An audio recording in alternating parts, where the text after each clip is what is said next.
We'll start with an opening statement from Coach, and then we'll take questions. All right, good to see everybody. We are definitely excited for Friday night. What an incredible way for our fans and our students to start their weekend. Big-time college football, Arizona Stadium, retro night. Y'all feeling my jacket? I'm not sure who gave this to me. I think it might be Nancy Kincaid gave this to me. But someone gave this to me when I first got hired here, this old school Nike windbreaker. I don't even know if they make windbreakers anymore, but I'm excited to see what our fans turn out in. I'm hoping for some really cool retro gear rocking in the stands for this game on Friday night. We had, last night I went over and saw Zona Zoo. Just like have such an appreciation for those students and what a great job they do just organizing that and getting kids fired up to show up on game day. Just all the effort they put into that. It's a great group of young people, on campus leading the charge there. I think it's really, really fun. And this is a big opportunity for us, obviously. This is a big game. We're playing an excellent opponent. They've got great players. They're extremely well coached. And so we know we've got an incredible big-time battle coming on Friday night. So we need the city of Tucson. We need our fans, our students, Greek Row, fire up, man. I was a member of the Greek system back in the day. Let's go. Let's get this thing rocking. Zona Zoo, all of you. We are calling all Wildcats everywhere. Let's pack the stadium and make this thing rocking on Friday night. It'll be an awesome, awesome atmosphere. I'm really, really looking forward to it. I'm ready for your questions. Thank you, Coach. Start with Justin and then Troy. And kind of with that, with the environment, last year it was your first road game as being the head coach of Arizona. I know it was a non-conference game, but it was kind of your introduction to Big 12 culture. What do you remember about that environment and just that whole game? I thought they did a great job there, in Manhattan. Obviously, I'm not spending a lot of time looking back to last year, but the environment there, they did a heck of a job. And I think that's one of the things that we learned throughout the course of the season, where every game we played on the road, we played in really hostile environments. And that's why we continue to talk about packing Arizona Stadium. That's why we continue to talk about the impact of the home crowd, the impact of Zona Zoo, the impact of our fans, and how important it is.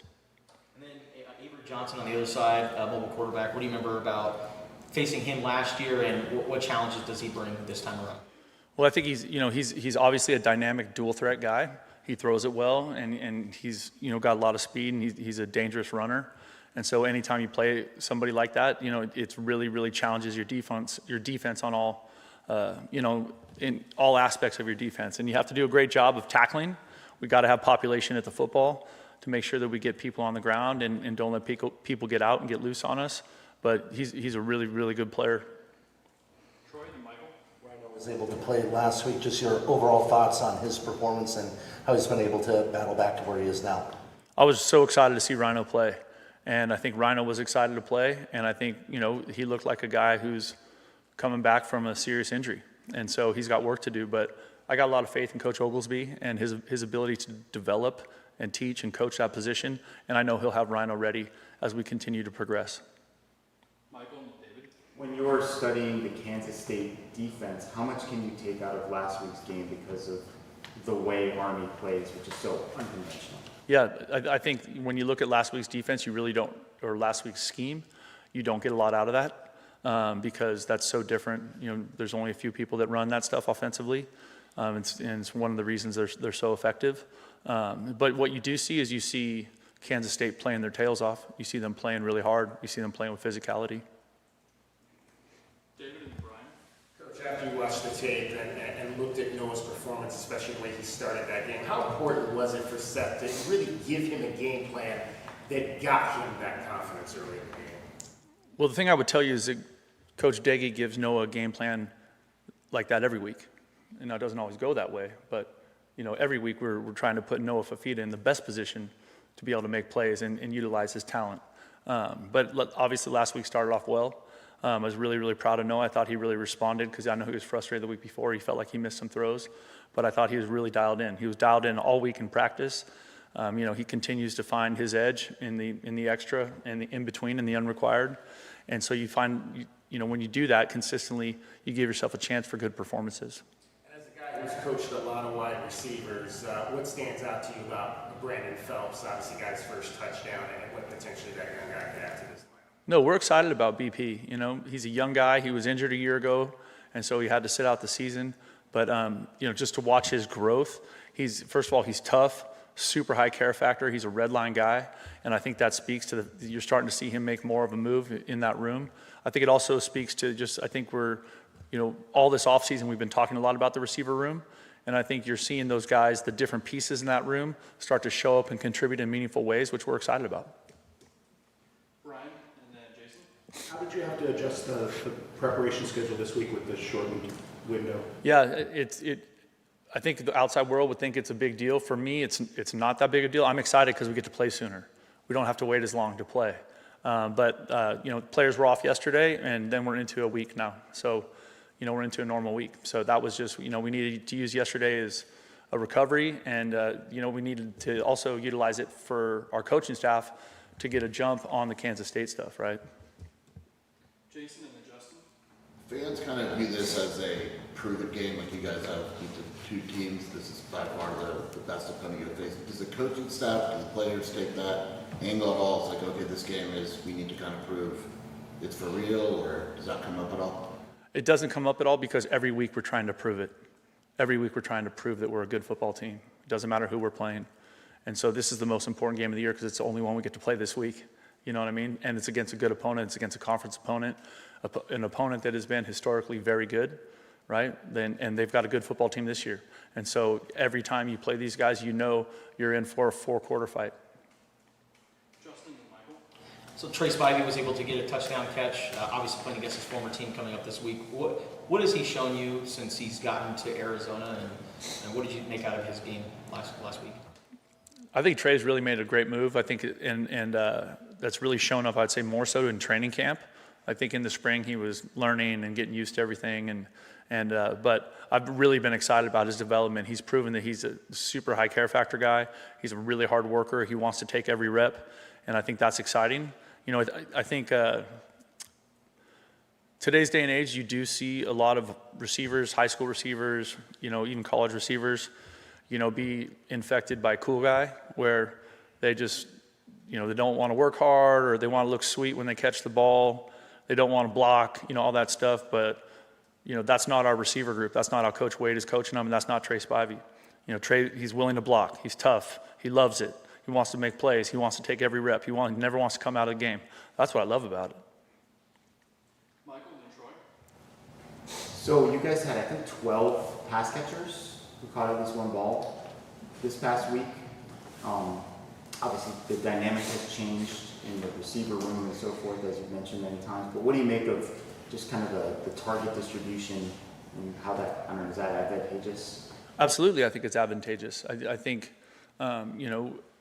any time that you can distribute the ball to more people that can impact, the game, it's good for your offense. And I think Noah's doing a really good job of getting through his progressions, or going to the right person, or even creating. Creating some, if he gets flushed or whatever, still creating and still finding people to deliver the ball to. So I'm really encouraged by that. I think if we can continue to distribute the football, I think it makes us tougher to defend instead of being one-dimensional. So I'm excited about it. Troy and David. How much of an emphasis this week is going to be on penalties? Because the last couple of weeks it kind of stacked up, and against Weber State it kind of stacked up there, but some were declined. Yeah. I don't want us to hold. We're not supposed to hold. We're not supposed to target. You know what I mean? Like, we're supposed to play football the right way, and holding is a penalty. So we don't want to do that crap. Like, we want to play clean and we want to play hard, but we need to do things the right way, because we can't put ourselves in a situation where that was stalled out multiple drives in our first 2 games, right? Put us behind the sticks or whatever. So that's a huge point of emphasis this week. David and Justin. Coach Wesley Yarbo got into the game for the first time. How is he different in what you see than the other 2 guys that are available to you right now, in Ishmael and Quincy? We're excited about Wesley. He's a young player. He's, even early in training camp, we had a young guy scrimmage, and Wesley got the bulk of the carries in that game, and it was great. Like, we all came out of that scrimmage really, really excited about his physicality, excited about his vision. He's a young player, but he's a really high care factor player. It's part of one of the things that we're looking for when we evaluate players in the recruiting process. We're looking for those guys that are, come early, stay late, red line, just all about it all the time. And that's Wesley. And so we're really excited about him. Mason Pesse is another young guy who's kind of stood out early on that defensive side. What's his upside look like to you right now? I'm really excited about Mace. I think he's a young player. He's explosive. He's powerful. He's just, kind of growing into his body as a young man. But, as he continues to get stronger and he combines, some real strength with that explosion, he's going to be hard to deal with. Justin and Brian. Just looking at the offensive line as a whole, what are some things that you like to see through the first couple of games, and what are some things that need to improve? Yeah, I think, we ran the ball pretty effectively, and that has shown up well. I think we also, last week we obviously threw the ball well. And so no position group on our football team has played perfect, right? So we got a lot of work to do across the board. But I know Coach Oglesby is one of the best O-line coaches I've ever been around, and his detail and his thoroughness, and also like getting those guys to play together, like that's part of being in the games, right? It's 5 guys. It's not just one position, or it's a single guy lined up by himself, or you know what I mean?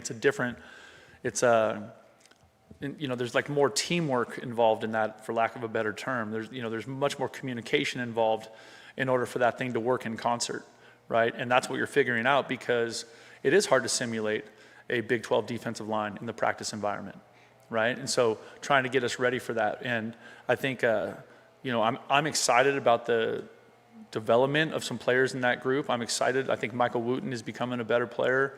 I think Kaena is doing a fantastic job as our center. I'm really excited about Deuce, another young player. I mean, there's young players up there who are contributing in meaningful ways. And then I think Ty Buchanan is a tough guy. And I love that part of him. And we've gotten good reps out of Tristan and Rhino. So, Rhino, as you guys saw, looked a little fatigued on Saturday night. His first reps in, not a year, but a long time.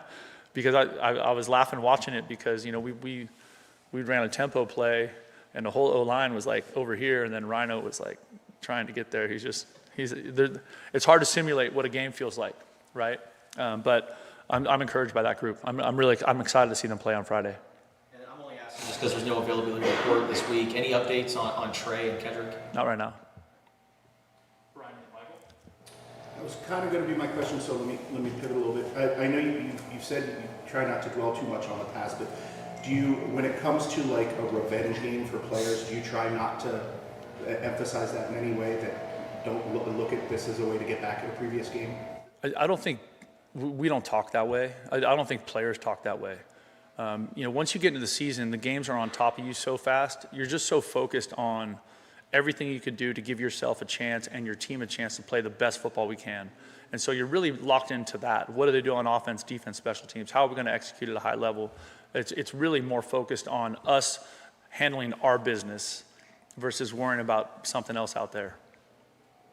Michael and then Troy. Weber State ran zone read type plays 3 or 4 times. Some of them were successful, some of them were not. Yep. I imagine we'll see some of that with Kansas State this week. Right. What are the keys for the edge defenders in those types of scenarios? Yeah, they can't get sucked in. They have to play. They have to contain the quarterback. There's somebody responsible for him, right? And so we have to be smart with that. We have to be great with our eyes, especially, we mentioned Avery earlier, because he's such an effective runner, right? So we got to do a great job with that. I know our defense is coaching the hell out of that, and I'm confident we'll get it fixed. Troy and then Jason. With this game being on Fox national television, We got to get you a Big 12 shirt, dude. You know what I mean? the recruiting boost that it does for a program, just being in the national spotlight on a Friday night game. Oh, I think it's awesome. I think it's great anytime you can play on Friday night on national TV. It's an incredible opportunity for your team. It's a fun deal, because as being involved in college football, that everybody that's playing on Saturday is sitting in a hotel watching that game. You know what I mean? So I think it's a lot of fun. I also think it's a lot of fun for our students. I think it's fun for our fans. It's on a different day. It's a night game, Friday night lights. All of our players remember the glory days of high school football, Friday night lights, how special that is. So we're looking forward to it. Jason and then David. When you look at Kansas State last week, Army time of possession is a big deal. Some coaches value it, some don't. What's your personal opinion on value of time of possession? I think every game is different. I know this, when you're playing one of the academies, that's what they do to you, right? They possess the ball for so long, they run it almost every time. So you end up going into those games like anticipating having 6 to 8 possessions. And so the hard thing about playing those teams is that they put a different kind of pressure on you, because if you don't score, if you don't have success, if you don't move the ball, then you feel like you're stuck watching them go for it on 4th down, 10 times. But and I have a lot of respect for Coach Monk and that Army crew. Those guys are good guys and good coaches. So it's just the time of possession thing. I think it changes game to game. You know what I mean? Like, I'm not sure what it was last week, but I would assume it was pretty close in time of possession, right? So I think for us, if we are explosive offensively, it's not as big of a category. If we're trying to play more of a ball control game, and that happens too. Sometimes you're like, hey, we need to keep the ball out of their hands, that kind of thing. So it's a game-to-game decision, but like going into it, I don't put a ton of emphasis in it. David and Justin. Coach, in terms of that zone read defense, when the quarterback keeps the ball and you're the first guy that's supposed to be responsible gets sucked in, what's important for that defensive back who's kind of left out there like Michael Dansby was in that first instance? Well, yeah, I mean, I think, the receiver's supposed to be blocking Michael Dansby too, right? So he's got to navigate both those things. To me, I would say that one of the ways that you eliminate that is by getting population of the football, and that's red line, right? So if we are living the red line and we are all over it, then if there is a mistake, we can hopefully erase it by playing with fanatical effort and getting people there and getting the ball carried on the ground. Justin and Michael. So you'll be playing against Gunnar Maldonado, Yep. former Wildcat. How do you remember the 1 year that you guys? I love Gunnar Maldonado. He's an awesome young man. He's a great kid. He's a great Wildcat. So I got nothing but love for Gunnar. Michael. The one time you guys punted, Avery Salerno ran down there, and then he didn't tackle. He thought the guy signaled a fair catch. Yeah. So we are coaching the hell out of that play. I promise you. Yes. And kind of along the special teams lines, just so far, what do you make of special teams so far through 2 games? I think it's been highs and lows, good and bad. I think we're learning how to be a high-level special teams outfit. And I think that's something that Coach Niver is a fantastic football coach, and he is so detailed and so thorough. And so it's getting our guys, everybody understanding the impact that part of the game has on the outcome and just how critical it is. And so obviously we know playing the team we're playing this week, we know that they're historically one of the best special teams outfits in the country. So it's an incredible challenge for our special teams. It's an incredible challenge for our coaching staff, and we're looking forward to it. I know you're focused on game stuff, but what do you think about just Arizona Athletics' effort for the stuff around the game, like the concert series, tailgate? I think it's awesome. Drone show? Yeah, drone show at halftime. How cool is that going to be?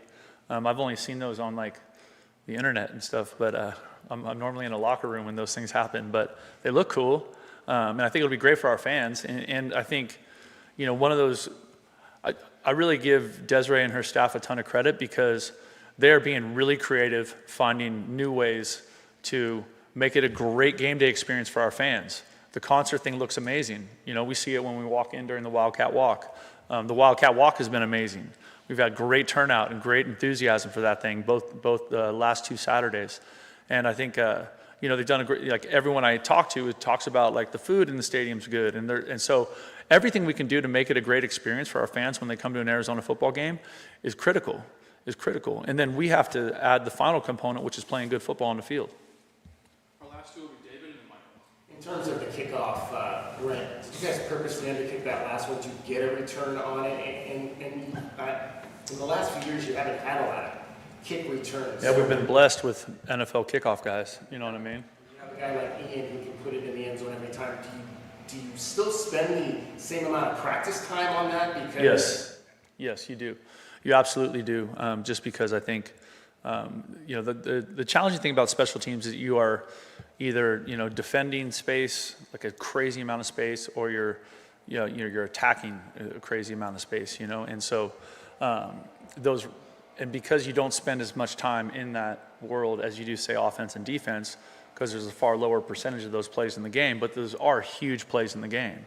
And so that the emphasis of the kickoff coverage is so important, and we practice the hell out of that. Did you purposely underkick pick up? Last No, we don't do that. Last question, Michael? I'll just go with 2 since. Yeah, I mean, this is 2 for Tuesday. Everyone's getting 6 questions per guy. So how big of a role do you envision Riley Wilson and Chase Kennedy possibly playing in this game because of their athleticism and versatility versus a guy like Avery Johnson? Yeah, I think we're excited about both those guys, you know what I mean? And getting Riley back, I think, is a shot in the arm for us. And so we're excited to see them play. They both made some plays the other night, which was exciting. And so just watching their involvement grow, as we keep playing more and more football. And then you have zero control over what the opponent does. But in the back of your mind, would you have preferred that Kansas State won that game last week? Or? I don't know.